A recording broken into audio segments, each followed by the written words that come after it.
Schedules of the constitution of India. इसको पढ़ने से पहले हम जानेंगे कि हमारा कॉन्स्टिट्यूशन यानी कि संविधान कब बना था और कितने दिन लगे थे, कब इसको अडॉप्ट किया गया, कब इसको इनेक्ट किया गया।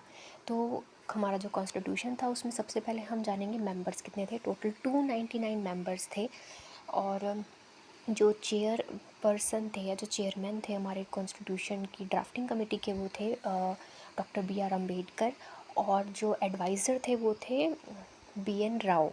यस। और जो हमारा कॉन्स्टिट्यूशन था यानी संविधान था उसको 2 साल 11 महीने 18 दिन में ड्राफ्ट करके तैयार कर दिया गया था। और जो इसको अडॉप्ट किया गया था 26 नवंबर 1949 को, यानी कि 26 नवंबर 1949 को, जिस दिन हम कॉन्स्टिट्यूशन दिवस या डे भी मनाते हैं, संविधान दिवस। और इसको इनेक्ट किया गया था, ऑफिशियली इसको इनेक्ट कब किया गया था यानी लागू कब किया गया था, 26 जनवरी 1950 को लागू किया गया था। अब हम बात करते हैं शेड्यूल्स ऑफ इंडियन कॉन्स्टिट्यूशन, जिनको हम क्या कहते हैं, सूचियाँ भी कहते हैं, अनुसूचियाँ भी कहते हैं।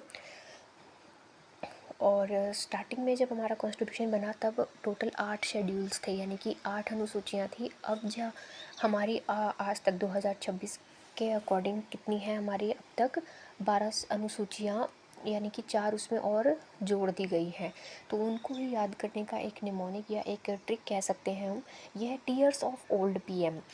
टीयर्स ऑफ ओल्ड पीएम में इसमें क्या है, जो टी है वो फर्स्ट शेड्यूल है, ई हमारा सेकंड है, ए हमारा थर्ड है, आर हमारा क्या है, फोर्थ है, एस हमारा फिफ्थ है, और ओ से आता है सिक्स्थ शेड्यूल, और एफ से क्या आता है, एफ से आता है हमारा ये सेवन्थ आता है, ओ से आता है एट्थ, एल से आता है हमारा नाइन्थ शेड्यूल, और डी से 10th, पी से 11th और एम से 12th। ठीक है, तो टीयर्स ऑफ ओल्ड पीएम ऐसे याद रख सकते हैं इसको। पहले शेड्यूल में बात की गई टेरिटरीज़ की और स्टेट्स की, दूसरे में बात की गई एमोलमेंट्स या जो सैलरीज़ जो दी जाती हैं उनकी, थर्ड में बात की गई एफर्मेशन एंड ओथ की, फोर्थ में राज्यसभा में जैसे कैसे सीट एलोकेशन होता है उसका प्रोसीजर, फिफ्थ में शेड्यूल एरियाज़ की बात की गई है, सिक्स्थ में यानी ओ से है अदर ट्राइबल एरियाज़, एफ से है फेडरलिस्ट, यूनियन, स्टेट, कॉन्करेंट, तीनों आती हैं इसमें। ओ से आता है अगेन ओ, पहला ओ है याद रखेंगे अदर ट्राइबल एरिया, दूसरा जो ओ है उसका मतलब है ऑफिशियल लैंग्वेजेस।